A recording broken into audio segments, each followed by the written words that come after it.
Começa mais um 5 Continentes na Rádio Observadores com o historiador Bruno Cardoso Reis. Bruno, bom dia, bem-vindo. Olá, bom dia, E como obrigado. sempre, começamos pela guerra entre a Rússia e a Ucrânia, com um encontro que marcou a semana. Vladimir Putin recebeu Kim Jong-un em Vostokny, no extremo oriente da Rússia, numa cimeira entre os dois líderes. Durou 2 horas e na reunião houve juras de apoio, como esta que vamos ouvir agora do lado de Kim Jong-un. A Rússia está empenhada numa luta justa contra as forças hegemónicas. Está a defender os seus direitos soberanos, a sua segurança e os seus interesses. A República Popular Democrática da Coreia do Norte manifestou sempre o apoio total e incondicional a todas as medidas tomadas pelo governo russo. Bruno, não é surpreendente vermos a Coreia do Norte assumir publicamente o apoio à Rússia? Bem, eu diria não tanto a Coreia do Norte em relação à Rússia, ou seja, por um lado, até historicamente a Coreia do Norte e esta dinastia Kim, que lidera o país desde a sua fundação, portanto nunca houve um líder norte-coreano que não pertencesse a esta família, o avô, o pai e agora o neto, e realmente isso é uma criação da Rússia comunista, da União Soviética, ou seja, foi basicamente o comandante do exército da ocupação soviético, que no contexto do final da Segunda Guerra Mundial, já com o Japão praticamente derrotado, declarou guerra mesmo nas últimas semanas e ocupou a Manchúria, o norte da China e também o norte da Coreia, e escolheu para ajudar no fundo a gerir essa ocupação um jovem guerrilheiro, o Kim Il-sung, o fundador desta dinastia Kim, como, digamos, parte de um comitê que ajudava aqui o exército soviético a governar, a administrar, a reprimir também os coreanos na Coreia do Norte. E, portanto, durante muito tempo foi realmente um verdadeiro satélite, quase o exemplo máximo de um satélite soviético. Só se manteve, aliás, depois de uma tentativa falhada do fundador desta dinastia Kim de conquistar a Coreia do Sul em 1950, graças à ajuda militar russa. No contexto da guerra atual é interessante sempre recordar isso. Em agosto de 1950 a União Soviética começou a enviar para a zona de fronteira MiG-15, que eram os aviões a jato militares mais avançados da altura, com pilotos soviéticos, embora vestidos e pintados com as cores da Coreia do Norte, e portanto basicamente a aviação da Coreia do Norte que ajudou a travar depois o contra-ataque sul-coreano com a ajuda norte-americana e de outros países aliados, era uma aviação na prática soviética, e isso não levou aliás à Terceira Guerra Mundial. É verdade, depois o regime explorou um pouco a tensão sino-soviética, ou seja, entre a Rússia comunista e a China comunista, para ganhar alguma margem de manobra, mas portanto sempre se manteve bastante próximo e dependente também da relação com estes dois vizinhos, até porque sempre foi também bastante isolado e rejeitado pelo resto do mundo, devido a uma série de práticas, digamos, altamente questionáveis, agressivas e ilegais. E portanto esse apoio não é assim tão surpreendente. A Coreia do Norte também foi dos poucos países que reconheceu, por exemplo, a anexação da Crimeia, e portanto está numa linha daqueles 3 ou 4, juntamente com a Síria de Assad, ocasionalmente a Venezuela de Maduro ou Cuba, que realmente estão muito próximos, muito dependentes e também muito próximos da Rússia. O que é eventualmente mais surpreendente é realmente a Rússia assumir publicamente esta aproximação, inclusive ao nível de cooperação militar. E é aliás isso que explica, do meu ponto de vista, alguns limites na assunção pública dessa aproximação. Ou seja, tivemos declarações que pareceram depois um pouco estranhas do porta-voz do Kremlin, o Dmitry Peskov, a dizer que afinal não havia nenhum acordo de cooperação assinado, o próprio Putin a vir dizer que não iam violar sanções nenhumas. Ora, a verdade é que isto não são sanções, digamos, impostas pelos Estados Unidos, são sanções do Conselho de Segurança das Nações Unidas, ou seja, aprovadas pela Rússia e que obrigam todos os países. Há realmente uma multiplicidade de sanções contra a Coreia do Norte, por causa, nomeadamente, do seu programa nuclear, que, nomeadamente, impedem qualquer tipo de cooperação ao nível de armamento com a Coreia do Norte.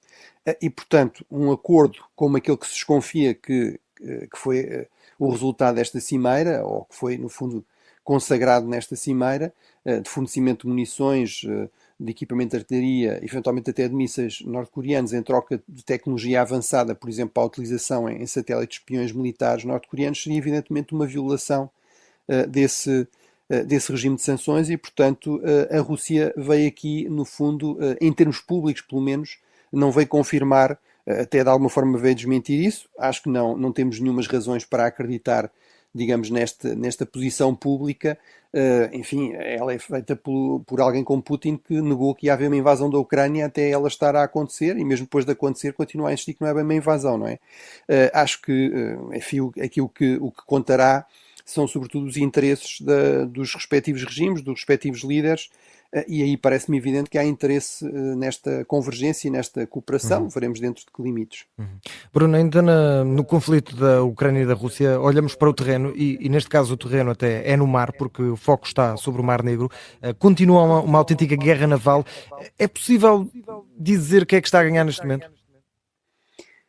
Bem, é verdade que a Rússia veio tentar, no fundo, disfarçar uma enorme demonstração de fraqueza naval, que foi o ataque bem sucedido, na sequência de vários outros, por exemplo, a eliminação de equipamento de vigilância numas plataformas no Mar Negro, que a Rússia tinha lá colocado, mas houve este ataque realmente à base naval de Sevastopol, nos últimos dias, com a danificação de vários navios, aparentemente a destruição de um submarino, um de dois submarinos que a Rússia tem no Mar Negro, e também do navio de desembarque, danificação também dos próprios estaleiros, portanto, no fundo, das instalações de reparação nessa base naval, e isso obviamente foi uma grande vitória da Ucrânia. Não quer dizer que tenha ganho, digamos, a batalha naval pelo controle do Mar Negro, longe disso. Agora, é extraordinário que realmente, por um lado, a Ucrânia continua a conseguir combater a supremacia naval russa, que seria, no contexto do Mar Negro, algo natural, porque é verdade que a Rússia tem uma grande dificuldade. Ainda esta semana tivemos também uma tentativa, provavelmente até de mostrar aqui alguma força naval face a essa demonstração de fraqueza. O ministro Shoigu a anunciar a entrada ao serviço de 2 novos navios e que haveria mais 12 novos navios militares até ao final do ano. Fez esse anúncio, aliás, no contexto destas visitas no Extremo Oriente russo. Agora, o problema é que a Rússia realmente tem de ter uma multiplicidade de frotas. A Rússia tem uma enorme desvantagem na sua geoestratégia naval, que é basicamente ter uma costa enorme, mas que está voltada para o lado errado. Está toda voltada para o lado do Polo Norte, portanto são zonas com portos de acesso muito difícil, que não são acessíveis durante todo o ano, e onde se concentra a maior parte da população russa, que é na zona europeia, na zona mais ocidental. Aí o acesso a mares durante todo o ano, que estejam desimpedidos durante todo o ano, chamados mares quentes, basicamente só se consegue através do Báltico e do Mar Negro. Ora, esses são mares praticamente fechados, em que a Rússia basicamente está rodeada de aliados da NATO, não é? E no caso do Mar Negro, isso significa que a Turquia exerceu o poder e o direito que tem, até em termos de direito internacional, de fechar os estreitos que controlam o acesso a partir do Mediterrâneo, portanto, do resto dos mares até ao Mar Negro, e, portanto, de fechar esse estreito a navios dos beligerantes. Ora, basicamente isso significa navios russos de outras frotas russas, porque, obviamente, a Ucrânia não tem navios fora do Mar Negro. Portanto, é verdade que a Rússia tem essa desvantagem. Basicamente, isso aumenta o impacto destas ações recentes da Ucrânia, porque estes navios não podem ser substituídos por outros. Se ainda por cima foram danificados também os estaleiros, significa que vai ser difícil reparar os navios que foram danificados. E, portanto, realmente há aqui resultados muito significativos da parte de uma Ucrânia que, por outro lado, e era esse o último ponto que eu queria aqui referir, basicamente não tem marinha. A marinha ucraniana estava baseada na Crimeia e, portanto, com a ocupação da Crimeia, basicamente foi perdida para a Rússia e realmente a Ucrânia nunca conseguiu depois recuperar. Uma marinha é algo que exige grandes investimentos a prazo e, portanto, basicamente está a combater de uma forma assimétrica e irregular, usando drones de vários tipos, usando mísseis, mas realmente com uma relativa eficácia, e isso é bastante importante, não é? Já percebemos todos como é importante para a Ucrânia conseguir recuperar a utilização efetiva dos seus portos no Mar Negro, não ficar aqui, digamos, encravada em termos práticos e, no fundo, dependente também da boa vontade da Rússia em termos da capacidade de utilizar os seus portos e as rotas navais, que são aquelas que a maior parte dos países utilizam para exportações em quantidade. Basicamente 90% das exportações em termos de mercadorias a nível global, entre 80% e 90% são feitas por via naval. Passamos então para as Américas e vamos ao Brasil, onde se tem levantado a questão sobre se o país deve ou não rever a sua adesão ao Tribunal Penal Internacional. Ora, Bruno, depois de Lula da Silva ter mencionado essa possibilidade, agora foi a vez do Ministro da Justiça, Flávio Dino. O Tribunal Penal Internacional foi incorporado ao direito brasileiro. Contudo, muitos países do mundo, inclusive os mais poderosos do planeta, não o fizeram. Então, o que o presidente Lula alertou corretamente, é que há um desbalanceamento. Isso sugere que, em algum momento, a diplomacia brasileira pode rever essa adesão a esse acordo, uma vez que não houve essa igualdade entre as nações na aplicação desse instrumento. Bruno, o Tribunal Penal Internacional tem um mandato de captura para Vladimir Putin por alegados crimes de guerra. Podemos considerar esta situação como mais um alinhamento de Lula com a Rússia? Bem, tendo em conta o contexto, eu acho que é difícil concluir outra coisa. Ou seja, tudo isto surge porque Lula começa por declarar na reunião do G20 que ele vai convidar Putin para as reuniões dos BRICS, e também do G20, e que no fundo, enquanto ele for presidente, ele não seria detido. Depois teve de corrigir isso, porque rapidamente no Brasil houve uma enorme reação de indignação, dizendo que essa decisão cabe aos tribunais e que isso seria no fundo uma usurpação de poder que podia até justificar o afastamento do presidente. Mas no fundo há aqui depois esta outra insistência, que é dizer, então vamos repensar a pertença ao Tribunal Penal Internacional. O Brasil pode fazer isso, os países não são obrigados a assinar tratados, o Brasil assinou este voluntariamente, outros países não o fizeram, mas pode retirar-se.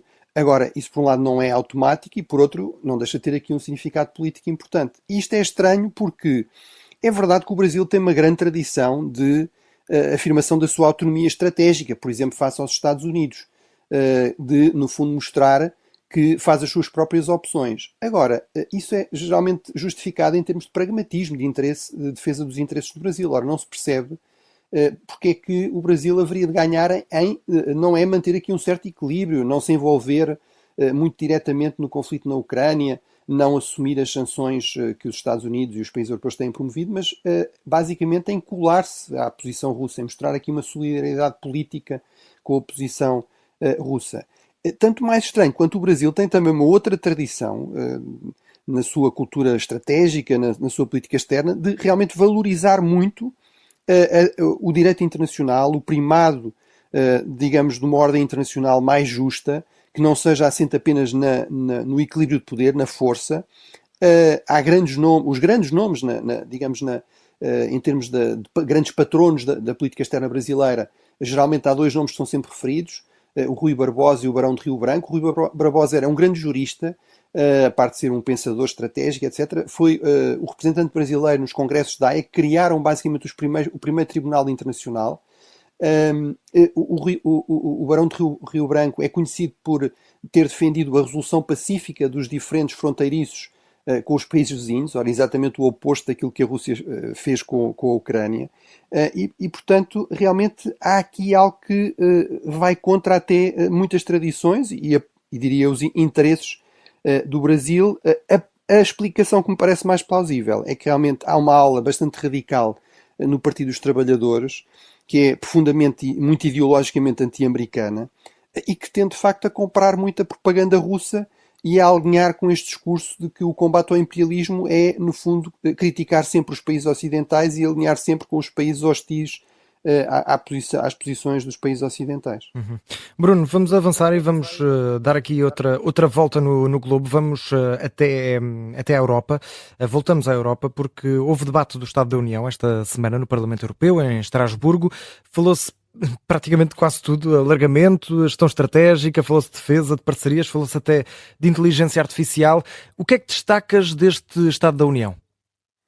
Bem, eu acho que destaca-se a vontade da Presidente da Comissão de se voltar a candidatar ao lugar, se houver condições para isso, como resultado das eleições europeias, que são daqui a menos de um ano. Acho que há realmente, aponta-se bem para uma série de questões que serão absolutamente vitais. E há uma certa viragem importante de sublinhar, por exemplo, na questão do alargamento, que durante muito tempo pareceu posta de lado e que muito por causa da Ucrânia agora volta a estar em cima da mesa. Tenho algumas dúvidas que seja possível avançar com a velocidade que seria desejável para muitos, nomeadamente para os ucranianos, e também que isso não tenha algumas implicações em termos de reorganização das instituições europeias. Estamos a falar de muito mais países, alguns com grandes problemas também em termos de necessidade de apoios, de subsídios, portanto vai ter grandes implicações nos equilíbrios de poder e nos equilíbrios orçamentais da União. Também esta questão de uma gestão muito mais estratégica das relações económicas externas. Aí foi anunciado inclusive um processo contra a China por dumping na questão do setor dos carros elétricos. Isso é realmente uma grande viragem. Durante muito tempo havia aí um grande otimismo um pouco cego, e acho que isso é positivo, como também a preocupação com negociar o fornecimento de matérias-primas estratégicas. Vimos como isso é importante no contexto da guerra da Ucrânia e evitar dependências excessivas. Tudo isso também foi sublinhado. Onde eu tenho mais dúvidas foi, por exemplo, quando se referiu às parcerias com a África.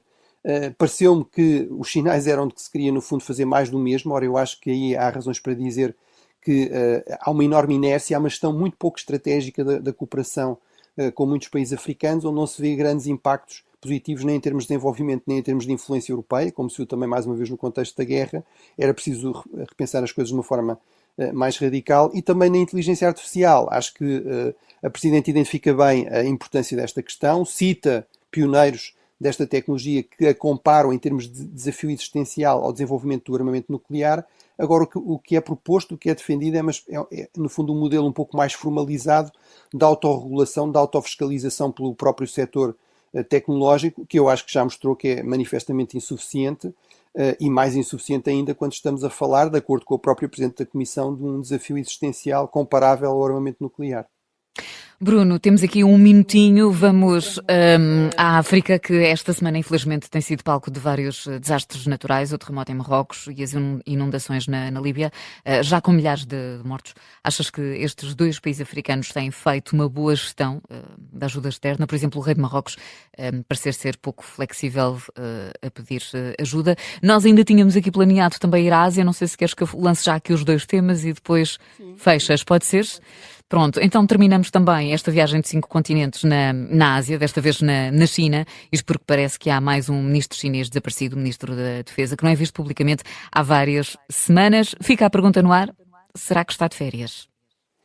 Bem, em relação a estas tragédias na Líbia e Marrocos, em primeiro lugar há que lamentar e deixar claro que eu manifestei aqui reservas em relação a um certo modelo de cooperação genérica com países africanos. Também há casos de sucesso de cooperação em África e de parcerias com a União Europeia, mas obviamente isto não se aplica a outra coisa, que é a ajuda de emergência, e muitas vezes as duas são confundidas. Aqui, evidentemente, em situações destas, em que estamos a falar de milhares de mortos em Marrocos e provavelmente de dezenas de milhares de mortos em Derna, na Líbia, evidentemente deve procurar-se ajudar. Agora, é importante distinguir as duas situações. Marrocos tem realmente um Estado relativamente funcional. As críticas são até que se calhar o Estado é demasiado centralizado e é demasiado seletivo na ajuda. Eu acho que aí temos de ter algum cuidado e se virmos as declarações, por exemplo, de responsáveis franceses, alemães, que foram países que ofereceram alguma ajuda que não foi aceita por Marrocos, ao contrário, por exemplo, de Espanha, esses países deixaram claro, esses ministros deixaram claro que é Marrocos que tem de definir que cooperação é que precisa, que ajuda é que precisa, tem de coordenar isso, e a verdade é que, por exemplo, as equipas espanholas, que estão muito mais perto, há uma unidade conjunta militar com todo o tipo de meios de ajuda de emergência que foi rapidamente enviada. Essa unidade também não encontrou ainda pessoas vivas. Portanto, não há aqui milagres, porque há equipas europeias no terreno. E eu acho que, apesar de tudo, é destacar que é muito difícil fazer chegar a ajuda às zonas muito remotas, e também que Marrocos, apesar de tudo, revelou, sobretudo nas cidades, por exemplo, comparando com a Turquia, bastante mais resiliência em relação a um grande terremoto do que, por exemplo, outros países. Em relação à Líbia, o grande problema é que realmente a Líbia não tem um Estado funcional. Tem dois governos, já não tinha grande Estado no tempo do Coronel Gaddafi, tem ainda menos depois da queda do seu regime. Esta zona do leste não tem um governo internacionalmente reconhecido, portanto tudo isso dificulta muitas coisas em termos de avisos, de resposta rápida, até de coordenação da ajuda. Portanto aí realmente a situação é bastante mais dramática, infelizmente. Em relação à questão da China, enfim, acho que férias não será. Já temos notícias em vários jornais internacionais de que há indícios de que ele estará em prisão domiciliária e estará a ser investigado mais uma vez por corrupção e, portanto, será afastado, tal como aconteceu com o Ministro dos Negócios Estrangeiros.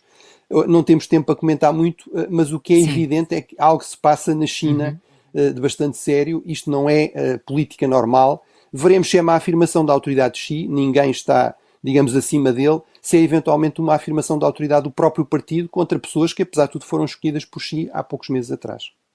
Muito bem, Bruno. Hoje ficamos então por aqui. Voltamos a viajar daqui a uma semana. Até lá. Obrigado.